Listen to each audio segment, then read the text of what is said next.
On air, online, on now. Pre-recorded from Vulpit Studios, it's the MCS1 show. And now your host, MCS1.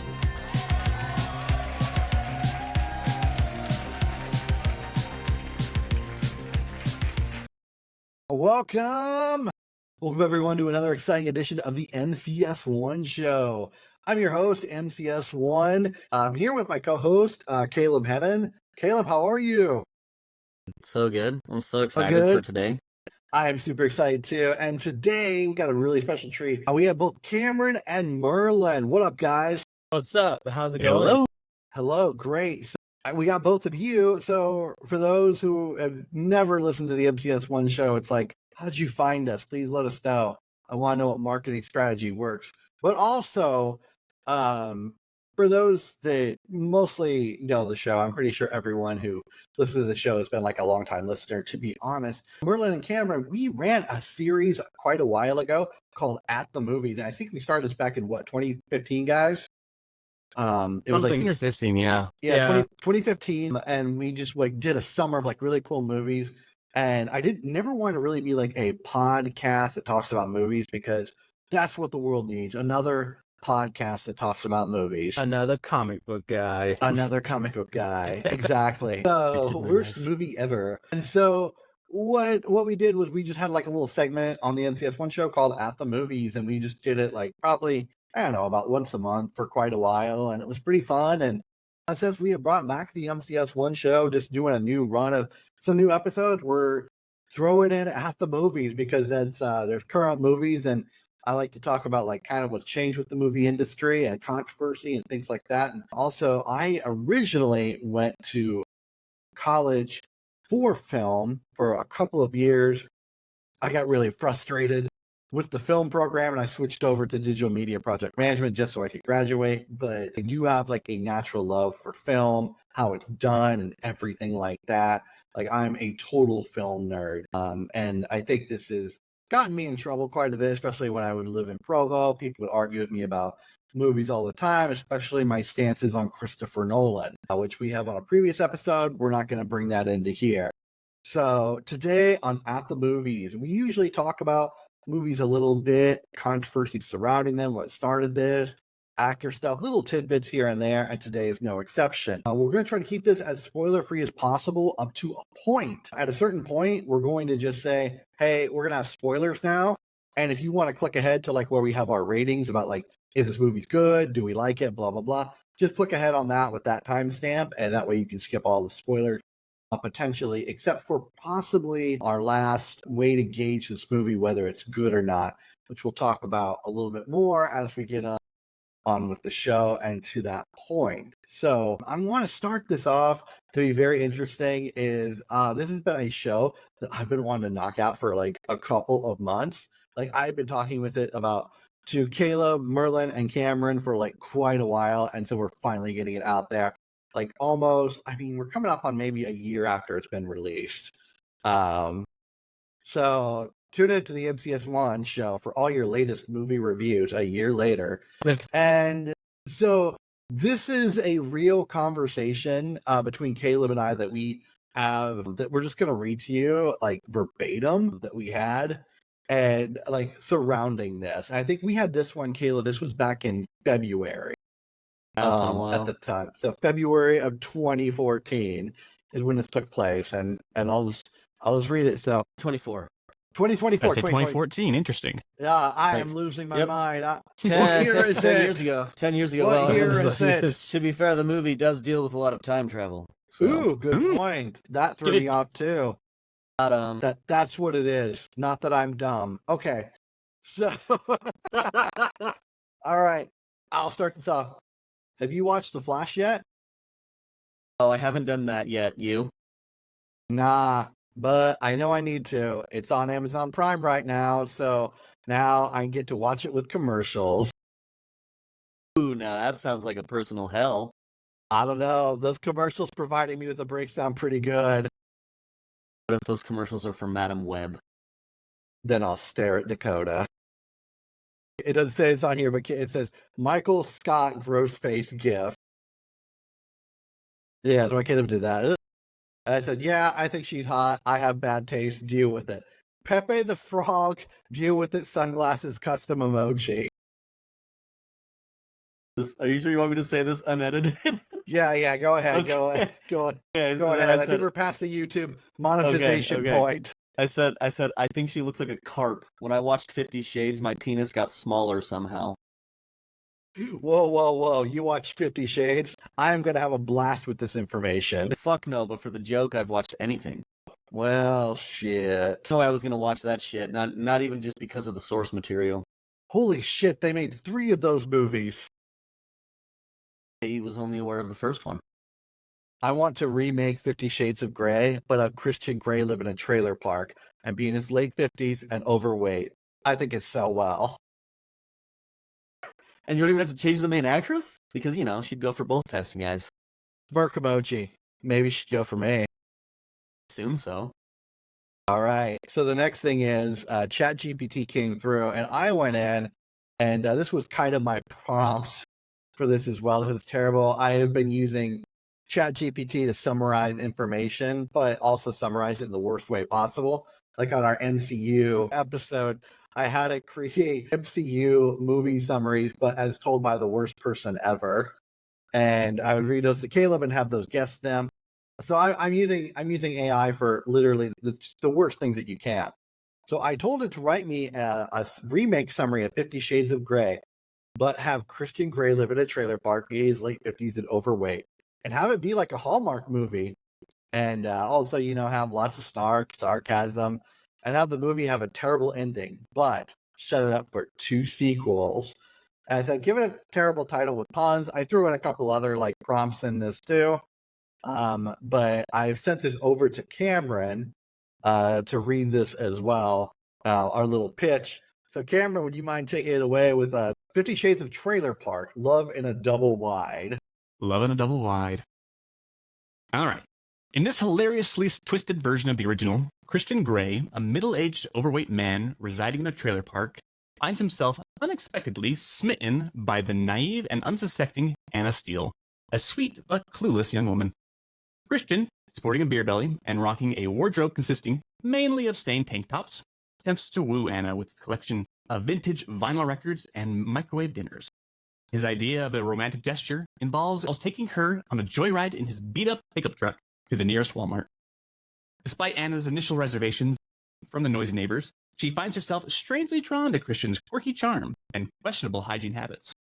As their unconventional romance blossoms, they navigate the rough terrain of trailer park drama, including disputes over the last bag of Cheetos at the local convenience store and the occasional power outage.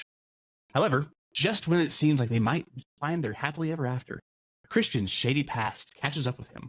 It turns out he's been moonlighting as a used car salesman on the side, and his sketchy business dealings threaten to tear them apart. In a climactic showdown involving a malfunctioning riding lawnmower and a pack of angry raccoons, Anna realizes that love might not be enough to overcome Christian's decommitment issues and affinity for bargain hunting. The movie ends with Anna driving off in the sunset in a rusted-out Honda Civic, leaving Christian behind to contemplate his life choices while nursing a lukewarm can of beer. Despite the less-than-ideal ending, the stage is set for 2 sequels, 50 Shades Darker, Lost in the Junkyard, and 50 Shades Freed, breaking the trailer park chains. Man. So, yeah, Hollywood, if you're Brilliant. listening. Start learning from that. I got 2 more of these ready to go. So I sent this over to Merlin because Merlin and I chat about stupid things a lot. Merlin, do you want to read your reaction to this?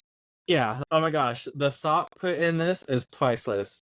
I mean, I would write a script for this, seriously, then give Casey Walker a call and tell him you found his big break. Man.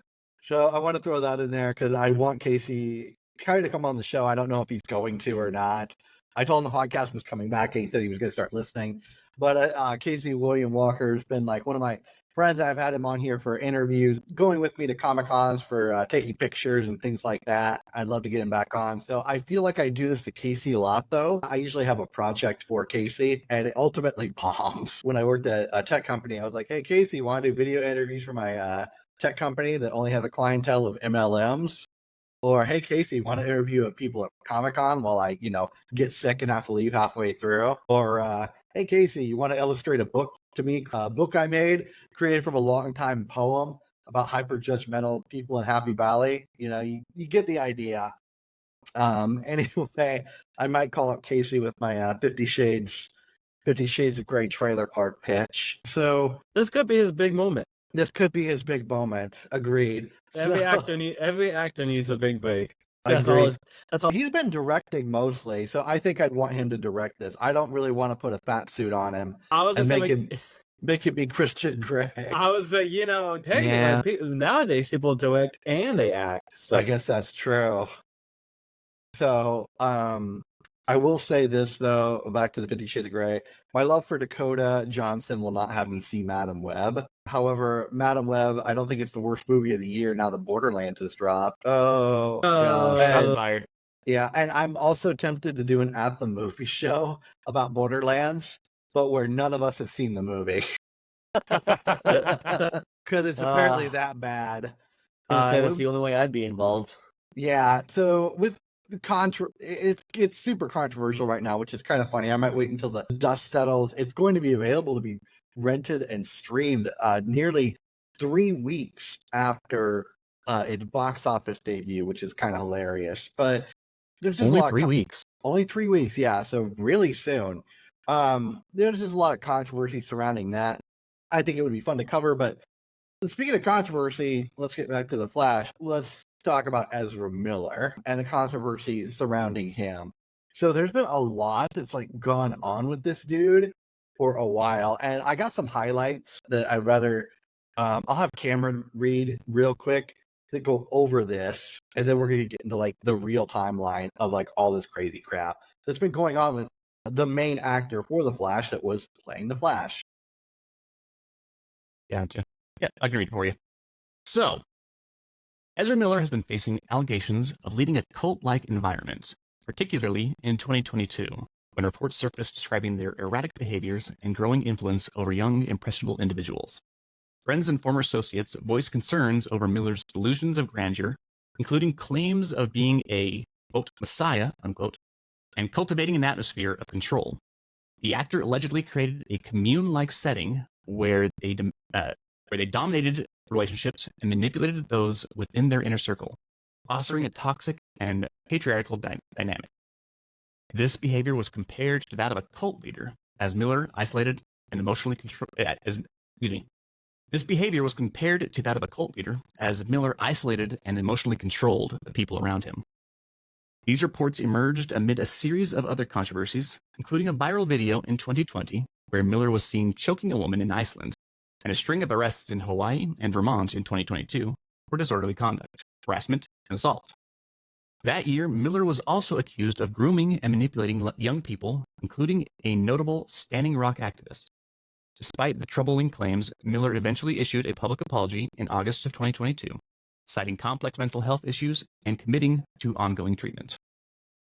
So this is just the big, I guess, highlights for this. But these are two of the more bigger ones that came out of everything involving Ezra Miller. And the timeline for him, with all of his stuff, has been just so complicated that and I'm sharing my screen for this right now for those that are just listening and not watching.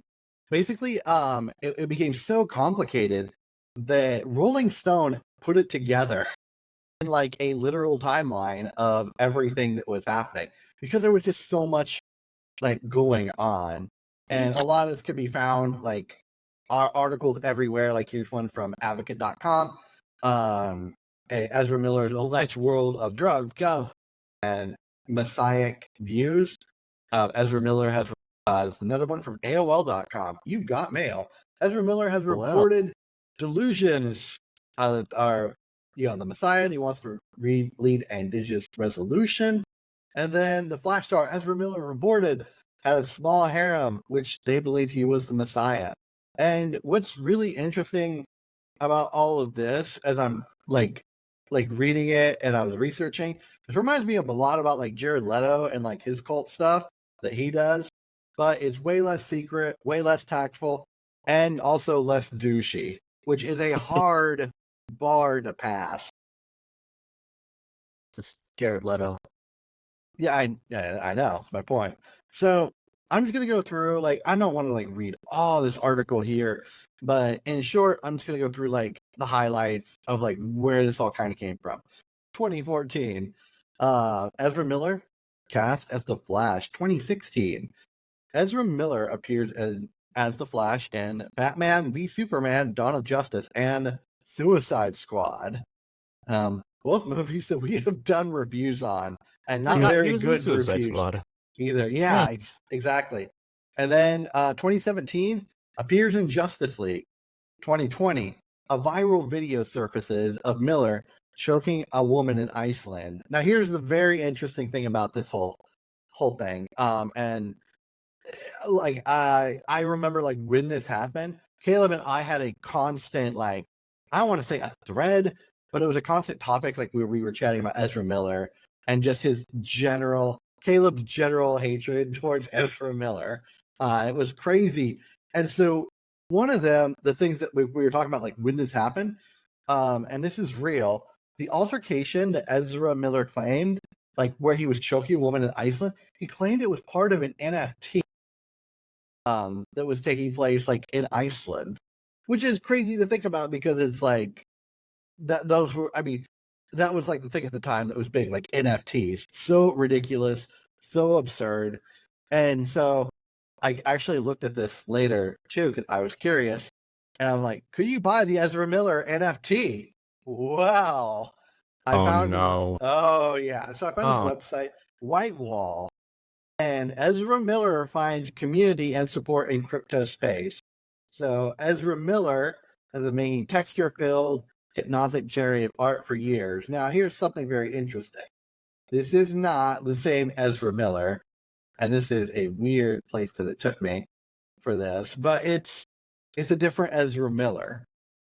So you can't even really find like a legit information about like this NFT that apparently took place in Iceland. And it comes up with another like crypto artist, which is like very interesting that it did that.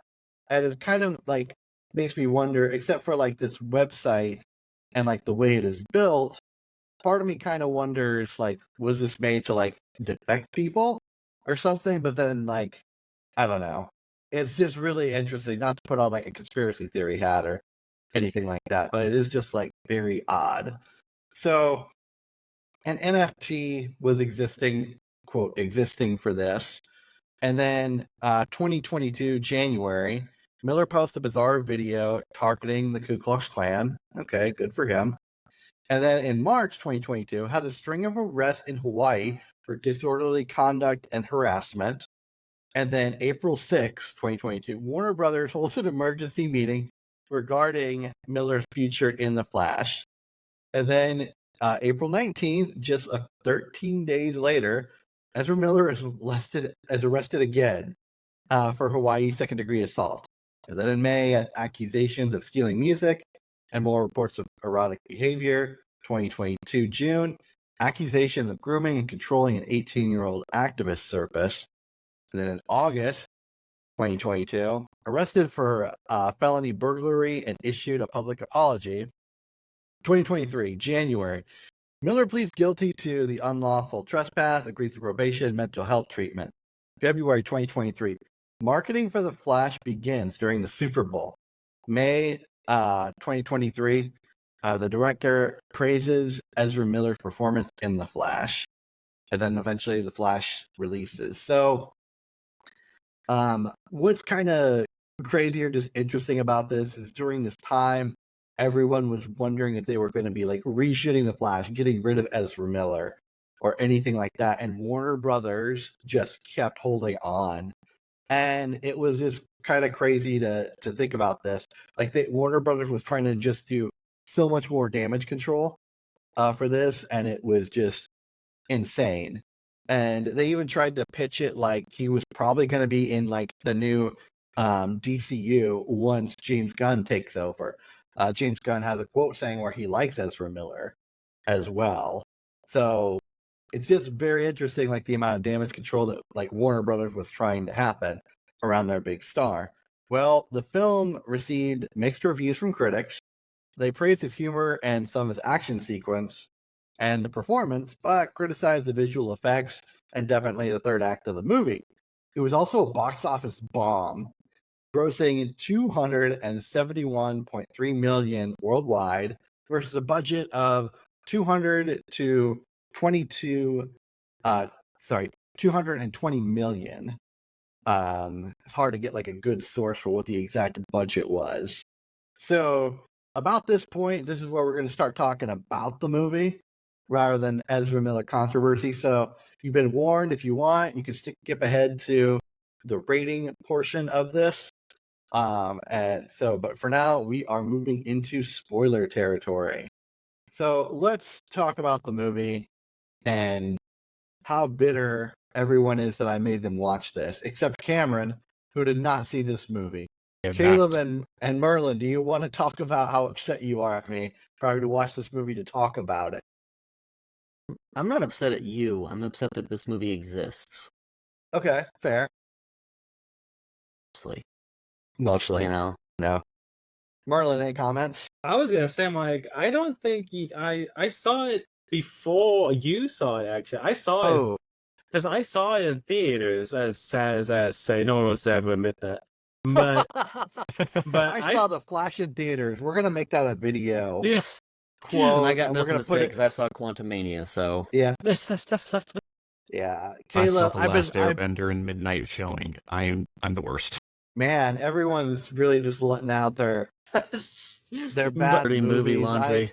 I can't think of anything that I saw in theaters that's really like extremely bad that I hate. well, so I saw this and I remember I saw it before you, and I remember I think I messaged you like after I saw it. I'm like, "Hey, did you see the Flash?" And you're like, "No, I like haven't got around to it." Oh, it was like you were planning to. You wanted to see it, but something happened where you didn't see it. And I Okay. told you, and I'm like, well, don't waste your money in theaters. Like, wait for it, like when you could like stream it or when you like could watch it at a friend's place or something. Because it was not. I didn't go into my disappointment when I talked to you about it, but then after you saw it and you messaged me about like, oh, can we just talk about how bad this movie was? I'm like, finally, yes. Yeah, so Open the floodgates. it really did. So with me, I watched I don't want to get into all the details for this. I've told Merlin the whole story. I am not telling the whole story on this podcast. But in short, I was really, really sick and I thought I was going to die. And so I think Caleb knows kind of what I'm talking about. So during this time, I was like, well, I'm already doing pretty miserable. I don't really have much to lose except maybe my life at this point. I'm going to die doing what I love, which is watching a movie. However, it was a movie that wasn't good, which was The Flash. So I threw on The Flash while I was feeling just super gross and also super like hyper like sensitive. And I'm like, man, I can't deal with this right now. So I got maybe 30 minutes in and I was like, no, I'm not doing this. I don't care if I got nothing to lose.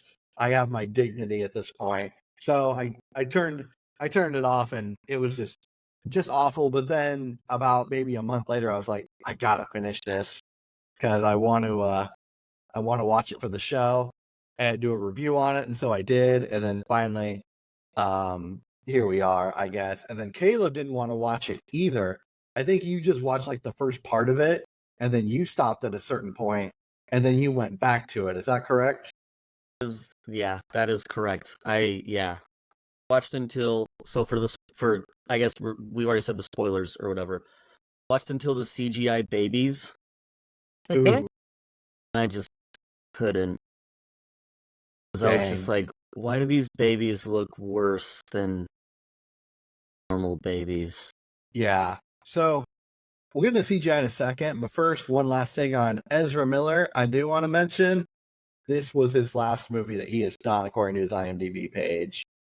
Like, after this, I don't like to use the term canceled.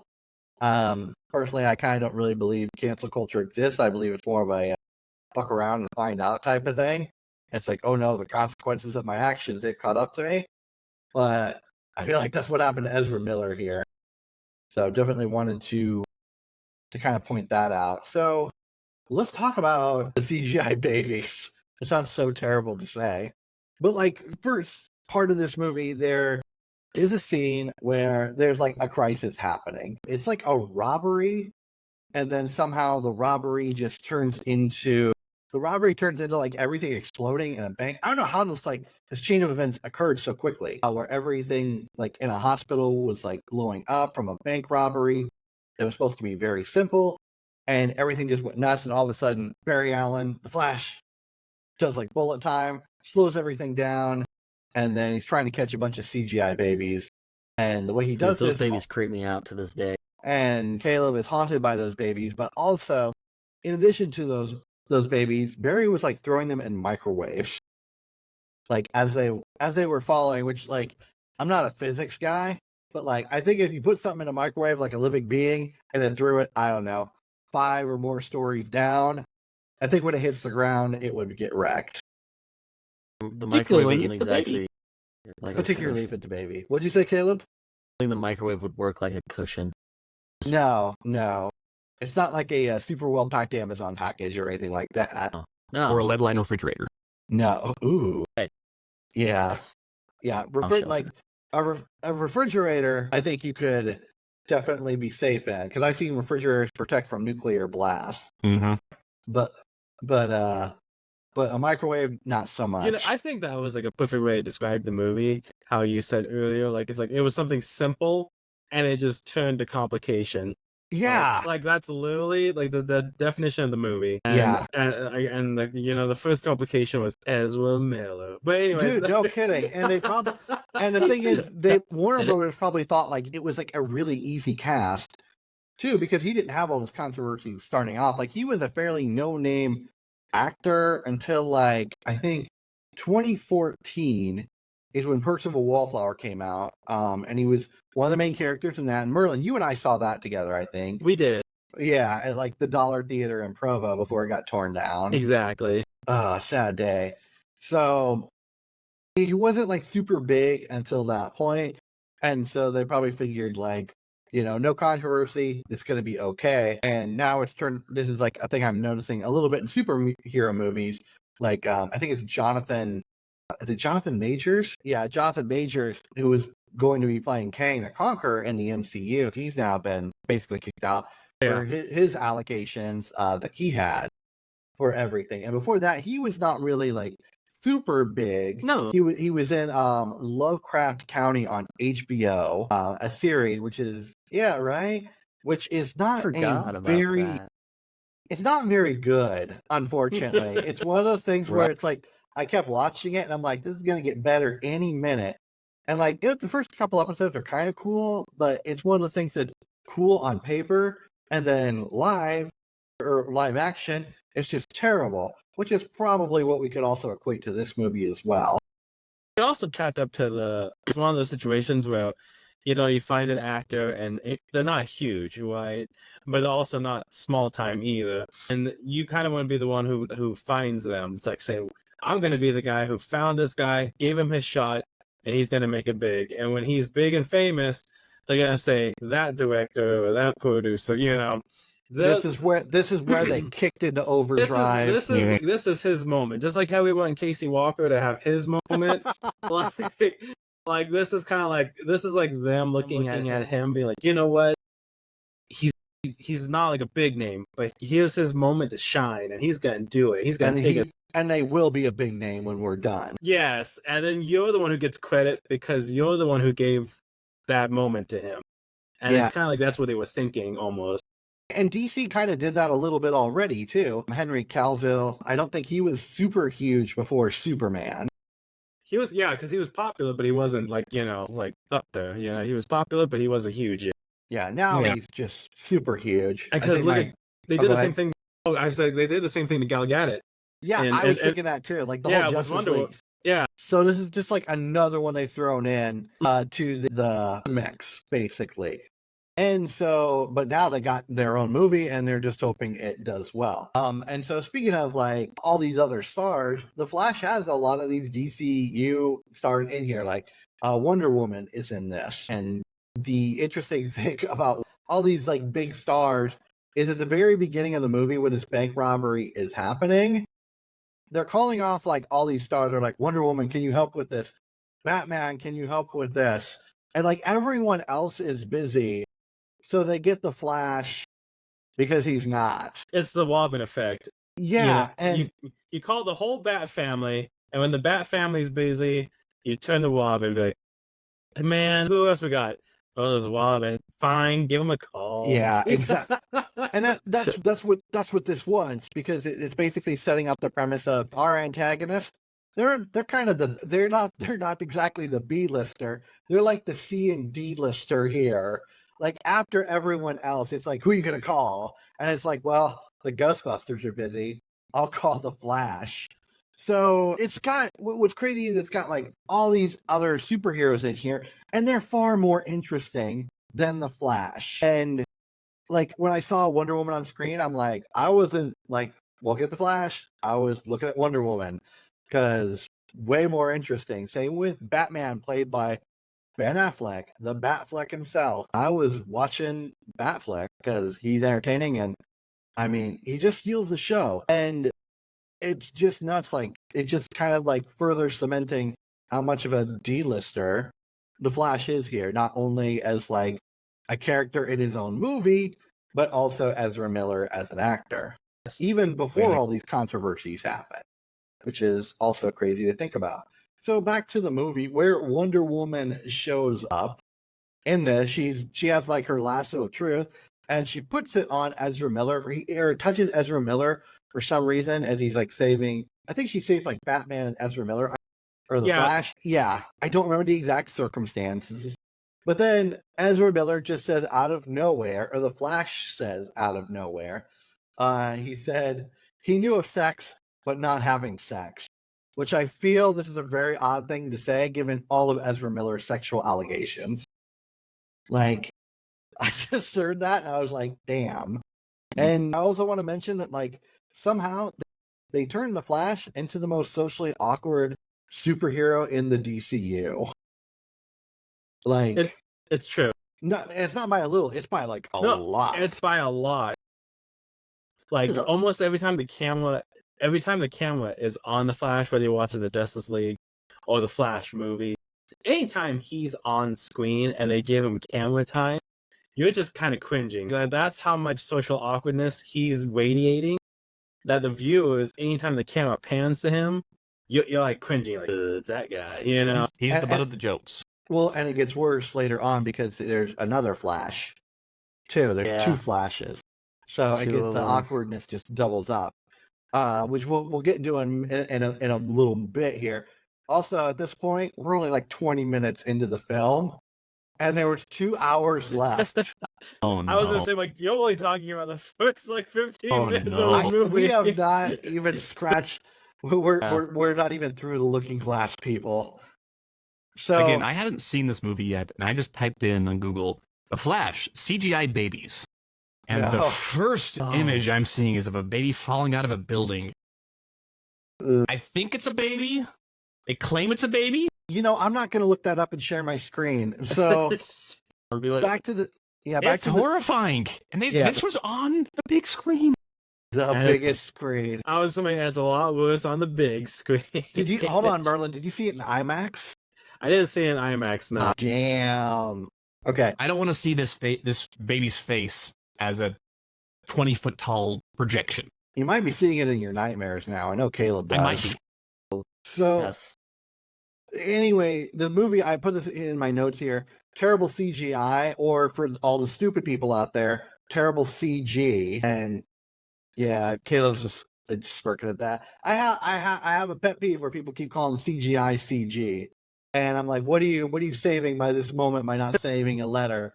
And I've noticed that everyone that says CG are the people that watch like terrible YouTubers giving commentary on things that like story arcs or things that don't matter with film. I had a roommate, they had a refresh rate on their TV that wasn't configured properly. It's like when, you know, you go to Best Buy and you look at those TVs and like the display is distorted. Yes. Type of thing. And the roommate, like, they kept referring to it as 2.5D, thinking they were cool. But obviously from the way I'm saying this, they look stupid. And they were talking about like it was something amazing. That's what the Flash looked like to me. No. And speaking of looks, the Flash suit really attempts to make Ezra Miller look super jacked. Like insanely jacked. Yeah. Like I was looking at that suit, I'm like, damn. I wish I was that jacked. But then you see regular Ezra Miller, and you're like, no, he's not that jacked. It looks like a teenager. Yeah, I'm wondering how much like CG they did on his suit to make him look that jacked, because that is like a real thing on these productions. Yeah. I don't know if anyone here has seen The Tick on Amazon Prime. I have not.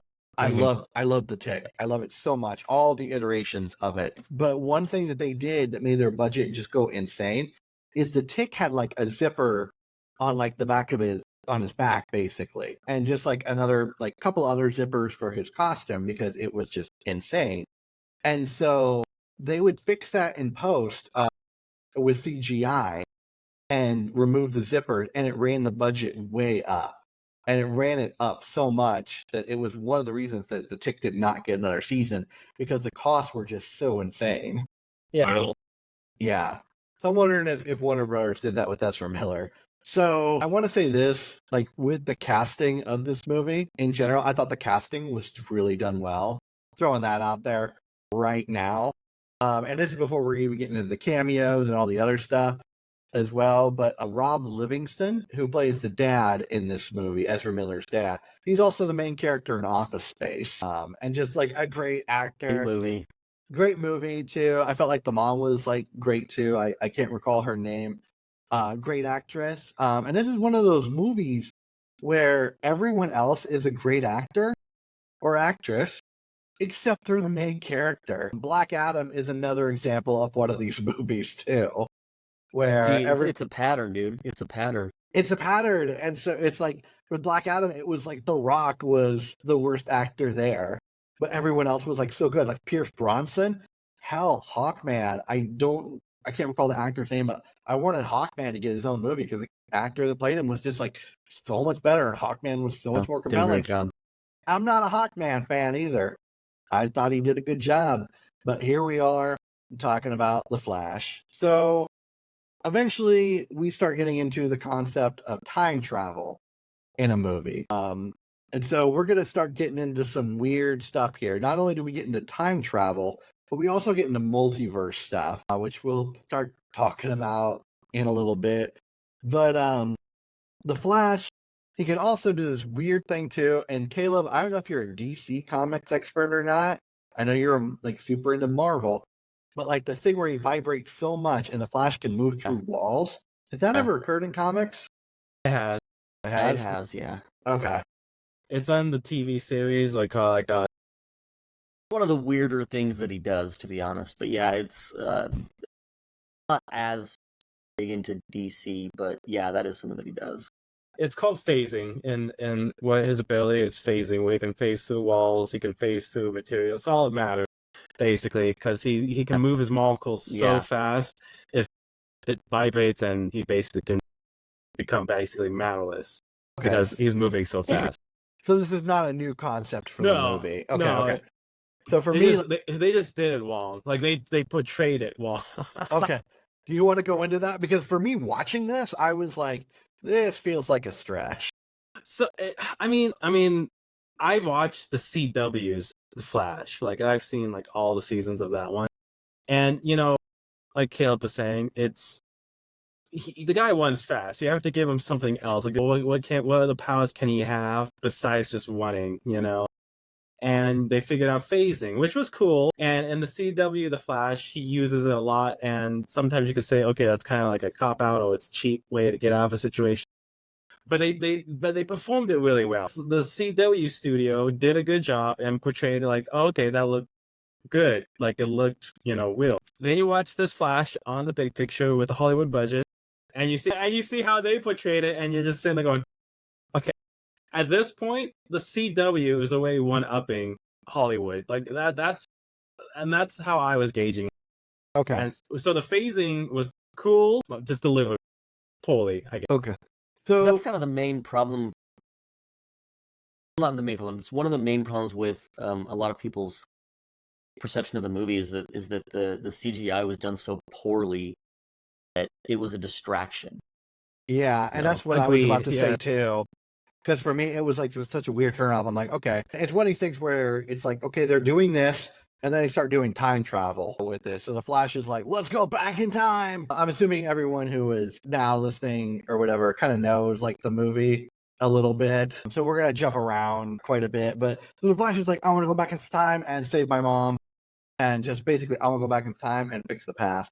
I've never really liked time travel as a concept in movies or as a TV trope as well. The only movie I've really enjoyed with like time travel is Looper. I love Looper. I feel like that was done fairly well, but that's because like it's one of the main concepts of it and it goes into just enough detail where it doesn't get complicated. I've heard the movie Primer is really good for time travel from a bunch of people, but I haven't seen that. So the Flash goes back in time, but he also creates an alternate timeline or a multiverse. And this is where we're getting into, man, another multiverse, just like the MCU. Now, we had a long show where Caleb ranted about the MCU. Part of that included the multiverse quite a bit. And now here we're getting DC doing the same thing in their movie as well. And they're trying to make this like one of their core concepts. But as we're finding out, audiences really aren't enjoying this whole multiverse concept for things. Multiverse, it works for Marvel, it'll work for us. Well, it didn't really work for Marvel either.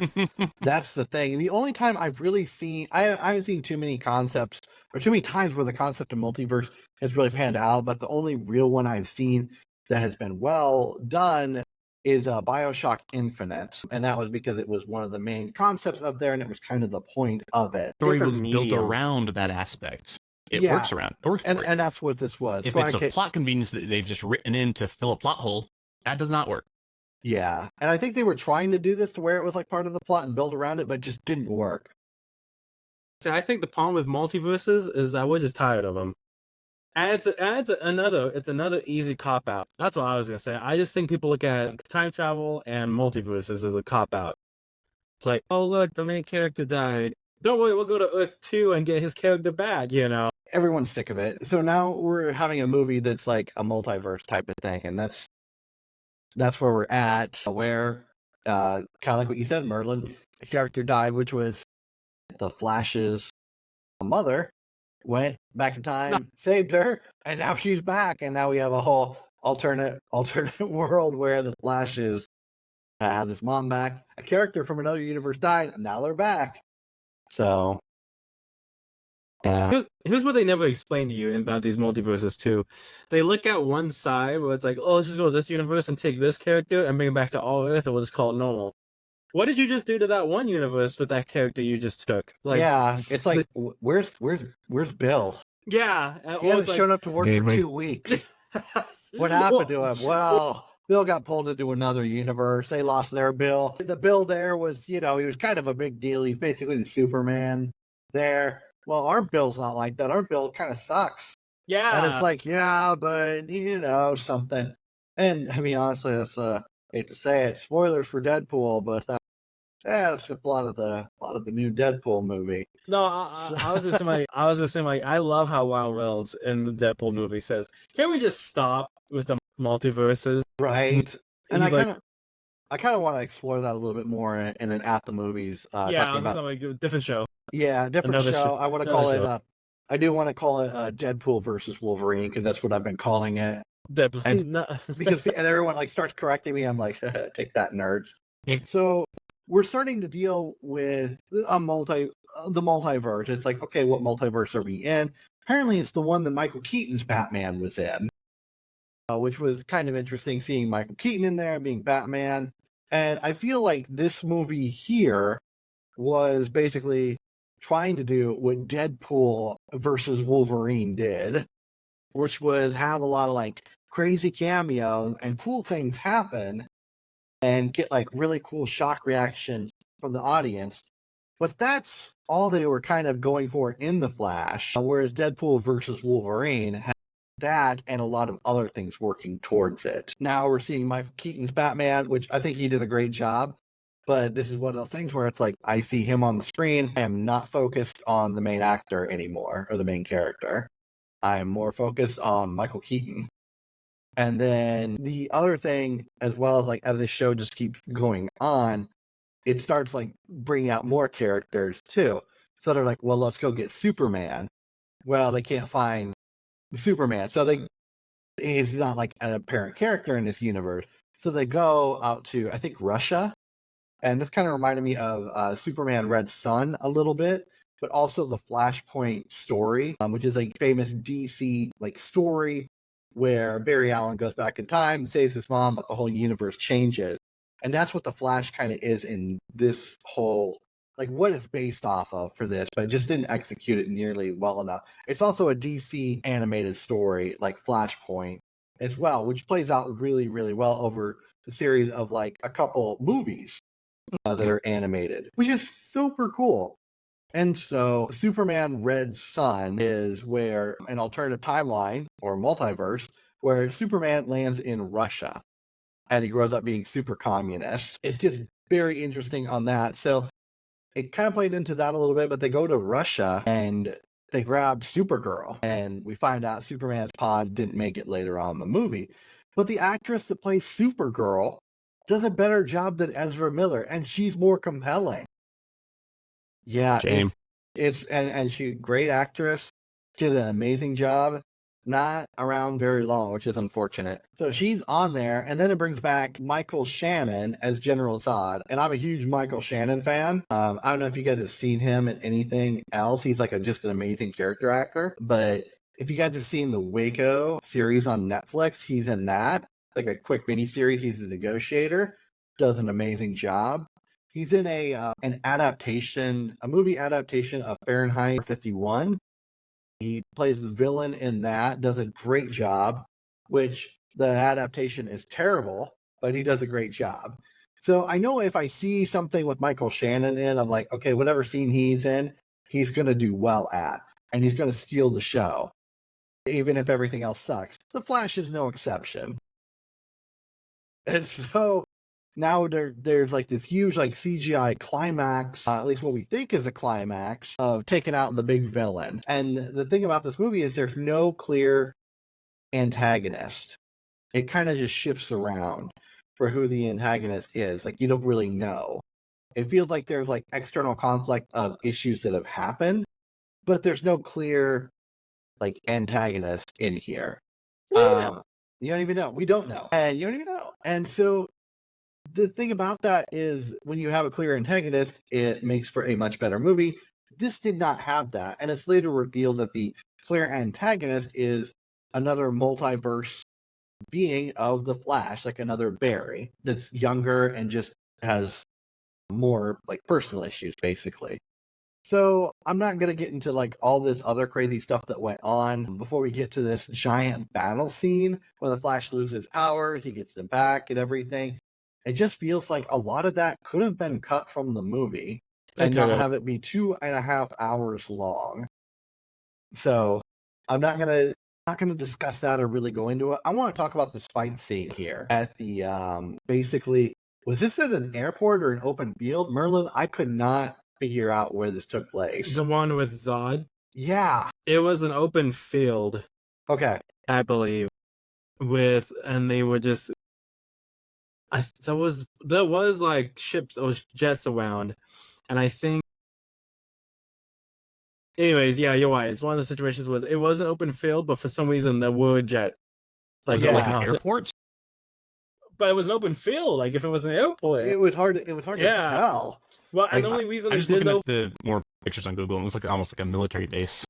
Okay, it might have been because maybe the only I see like tanks. Like I could not figure out like where this was taking place for the life of me. Yeah, which is also an interesting thing for a movie is you don't know where it's taking place. Well, to be fair, it's bad movie. It was because the Kryptonians had those ships. That's what it was. The ships were coming in, and they were deploying tanks and like all this stuff, weren't they? And like, I will say this: DC really loves their jets. Yeah, because if you think about Black Adam, there was like that scene in the trailer where like The Rock goes up and he like smashes a jet that he's flying next to for no reason.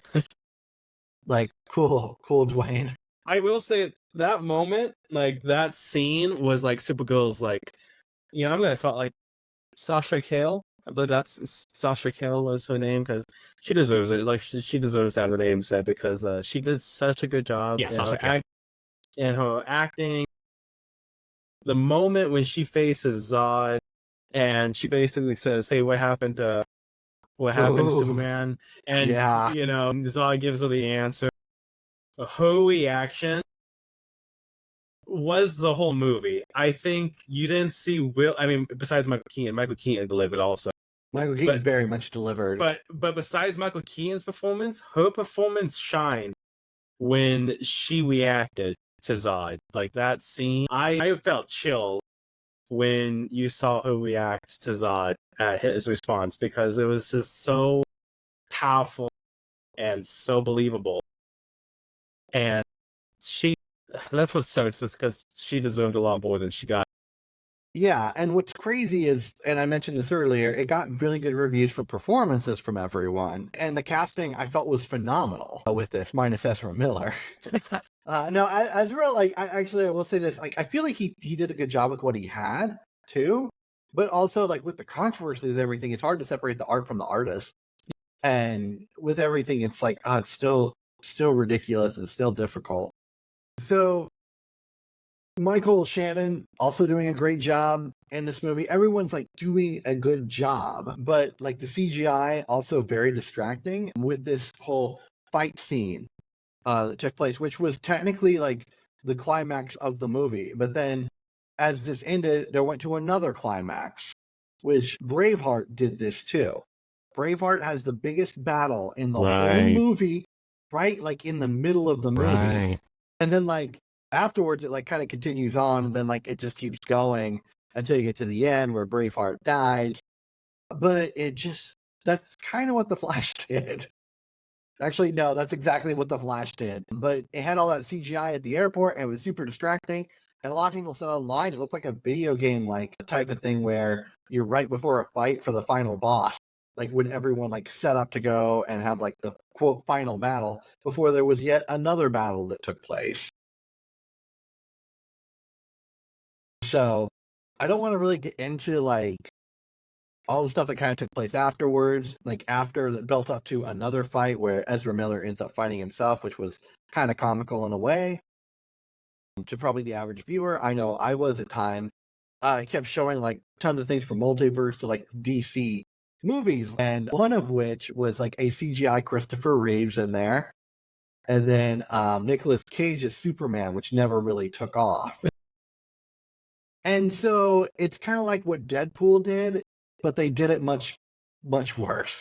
Exactly. It's like it's again, the portrayal was not there. Yeah. And so the other thing is, as all conflict is resolved, and Barry goes back to what he thinks is like the correct world, he goes back and he says he sees George Clooney now as Batman, or as Bruce Wayne. So, which is crazy and pretty interesting, but not great. It's also like it begs the question of like, okay, did Ezra in this world go back in time too? Or did Ezra screw up his timeline? Or did Barry, sorry, my bad, they're interchangeable at this point. Did he screw up his timeline? I don't know. And it just like begs for weird questions with multiversal stuff than answers. And you got to be really, really careful with time travel like that, because if you play around too loose and free with the rules, you get Terminator. Yeah, or several Terminator timelines, which I'll keep seeing the Terminator movies, I'm not going to lie. Sure. But trying to comprehend and understand the timeline of that? No. Ugh. Yeah, and I'm kind of tired of it, but at the same time, I'm just like, whatever. At this point with Terminator, and I'm kind of that way now with DCU, and now they're putting up like another DC universe as well, and I don't know. I'm not saying I have superhero fatigue. It's more like I have good story fatigue, and when we start using multiverse for everything and just kind of reset, like having reboots for superhero things, it's like I can only see Uncle Ben die so many times. It's that type of thing. Yeah, I think the Uncle that right there is the biggest thing. how many times can you watch Uncle Ben die? Yeah, or a pearl necklace fall. Yep, I was about to say the same off thing. Of Martha Wayne. I mean, Mhm. I'm done, man. I'm done. I say Mhm. all the time, but I think that's what's made Wolverine so successful. We've never had to reboot the Wolverine because we've always had just one. Like one Yeah. Wolverine, and they were able to capitalize each movie with them because they've never had to reset it. Yeah. And that's all I'll say about that. Let's revisit when we have our X-Men reboot. Exactly. And multiverses are tricky because they can be like the ultimate homage to the fans. Like every little obscure thing that could be that like the super nerds know about and what can reference and go, oh yeah, I know that joke. Can be included in the backgrounds of those. And it can be a fun little homage and love letter to the series you came from. Marvel does that a lot. If you try to build a plot around just the fact of it's multiverses and this guy's bad and this guy's good and we're going to make them fight. That's very, very, very basic. And you can do so much more with multiverse stuff if you give it some time to and more processing. Yeah. Don't just run out and try to fix plot holes with multiverse. Well, and I think like as a concept, it can work well if it's the main concept. Like this was a short Amazon series. It was The Man in the High Castle. It was based off of a book with the same name, and their concept was multiversal. And it was where an alternative universe where the Axis powers won World War II. And it was super cool to go into that, but then like some people like as the Axis powers, they started traveling to alternate timelines where they lost, and it started getting into, well, let's conquer this world, and it just got too weird, and it ended up being like, sadly, the way it ended, just terrible. But watching it up until that like last season was really damn good. But yeah, I'm not a fan of multiverse unless like it's really baked in and thought out well. Yeah, and that's the thing. It's got to be thought out well. It's either thought out well or the opposite, to where it's really small and it's a minor thing and you don't go into like too much with it. And it only happens once. I think the only time I've seen it do that is the Full Metal Alchemist Conqueror of Shambhala movie. They had a multiverse. Oh yeah. They had a multiverse with that. That actually worked out fairly well. But that was also a one-off type of thing. Mm-hmm. There's one other example of that exact thing happening. And it's Go on. It's the TMNT Turtles Forever movie. Okay. If you haven't, I don't think I've seen haven't seen it, it's actually surprisingly entertaining.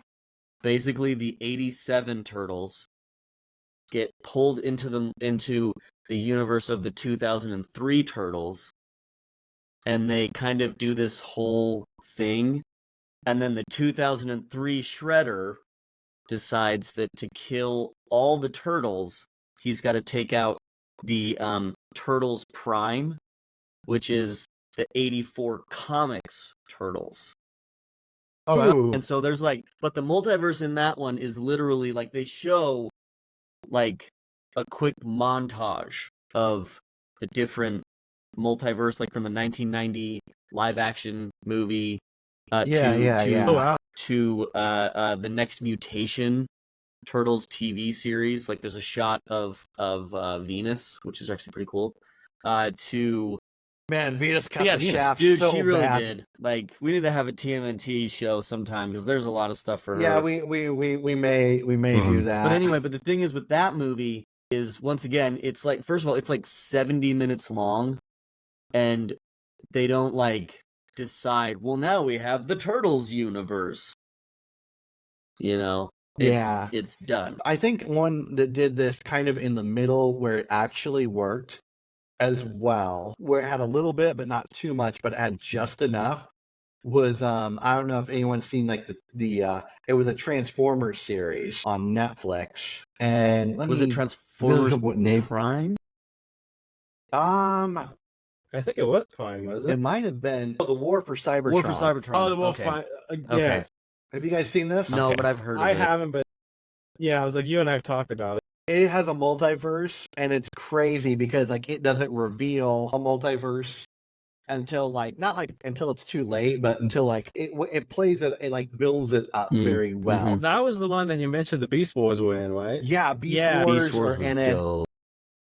Yeah, and it was crazy because like it just all meshed really well. Yeah. But like it did just enough to keep you hooked in, to have a little bit of information, let you know what was happening. Because like this, you gotta keep in mind, is also something marketed towards kids. Right. Yeah. So it's not like it's like, oh look, Bumblebee died. Let's go get Cheeto. It's fine. yeah, It's the same. it was very This is it Bumblebee was at really home. interesting. We have Bumblebee at home. So I feel like that did Multiverse really well. But Okay. going back to The Flash and just all the gripes that we have about this movie or whatever, let's talk about like how we rate this movie. So let's get into our ratings for this. Cam, you did not see this movie. No, I did not. Normally you usually rate things like 1 out of 10. Do you want to rate this or just move on to someone else? I don't care. Yeah, from what it's sounding and from what it's going from, I would probably guess I'd give it maybe a 3 out of 10. Ooh, a 3. But I couldn't say for sure just because I don't know. That 3 should go to Michael Keaton and Sasha Calvin. Yeah, agreed. For what it sounds like, it is the supporting cast Totally that earned it. agreed. Yeah. Especially Michael Keaton. Michael Keaton's my guy. Yeah, he did a good job. Merlin, how many stars for this movie? Can I do negative stars? You can do whatever. You can do whatever you want. Like DC owes me stars. That's how I want to do that. Man. Awesome. I would literally give it like a half star, and that half star goes to Sasha Cale and Michael Keaton. Like it's. This reminds me of, I don't know if you've ever seen this picture. I think I might need to find it online. It came out in the 90s, and it was like a picture of a star. And I found the comic for it. Okay, I'm going to share my screen for this. This is too good not to share. This came out in the 90s when eBay was just, okay, look at it. Like, No. it is another great purchase. I'm leaving the seller some positive feedback for you. I'm the star with you, left a feedback. And it's like you left like half a star, so the star's missing part of its body. What I'm thinking is like the arm of the star is what Merlin rated this movie. That Yes. arm that's ripped off is Ezra One Miller arm of a himself. starfish. Man, I couldn't. That's what this reminds It's me incredible. Yeah, I would literally say just a half a star, and that's because of the supporting cast in that Yeah. movie. Like of. that. Well, IMDb gave it 6.7 out of 10 with its I don't know stars. how. So The audience give it. Well, Allison, let's be honest. IMDb is very generous with this stuff. That's very, very, true. very generous. Caleb, how many? You have a ranking system on here of enjoyable or not enjoyable. Yeah, I don't know enough about movies to give it those types of ratings. Like, I think we've talked Did about you this. enjoy? Yeah, But yeah. so yeah, for me it's pretty much like enjoyable or not enjoyable, and I would definitely give this a not enjoyable. Not enjoyable. And I used to have the rating of would I buy this movie, yes or no? I don't really buy movies anymore. And something's gotta be really good. I realize that's unfair, especially with The Flash. So I'm now changing this to would I rewatch this movie? Okay, that's fair. And I'm gonna say no, I would not rewatch this movie, not even as a joke, not even as a bad movie night. Where we make fun of it. I'm not doing that, but But sir, you have 6 eyes. yeah. Oh man. So I miss oh man, I truly miss Man of the Hands of Fate. I actually watch every now and then. I have watched that just this year, the Mystery Science Theater 3000 riffing of Man of the Hands of Fate. I watched it twice this year. And one of them was on YouTube, where they did a live one where they did different commentary. It was amazing. And then I watched the original one. Pretty much all the Mystery Science Theater 3000 stuff are on YouTube now. Most of them, except for a few lost episodes. And I've been watching those in my spare time. But we have a new idea, and for how to gauge movies as well. A new rating system that this was come up with a while ago. And this is really great and really terrible. And it's kind of a group thing that will come up with this. But it is, would this make a good Muppet remake? And so what a good Muppet Remake consists of. And I did not come up with this, FYI. This is something that was on the internet trending a while ago. It says, pick a movie, keep one actor, the rest are played by Muppets. So we'll talk about that in a while. The actor and that then stays has to be Michael Keaton. Say the same thing. Okay, well, we'll see as we go through this. So, someone put on this. This is from harddrive.net. I'll hold this link in the show notes. But they went through like 95 movies to see if they said these would make good Muppet remakes for these, and it's pretty entertaining. I was like, Please a send lot of this black and after the whites. show so that I can review Yeah, this. This so sounds awesome. Gandhi? Muppet movies Shape are of Water. yeah. There's a lot in here, so I don't want to see Shape of Water as Muppets. So this is going to be our new thing. Pick a movie, keep one actor, the rest are played by Muppets.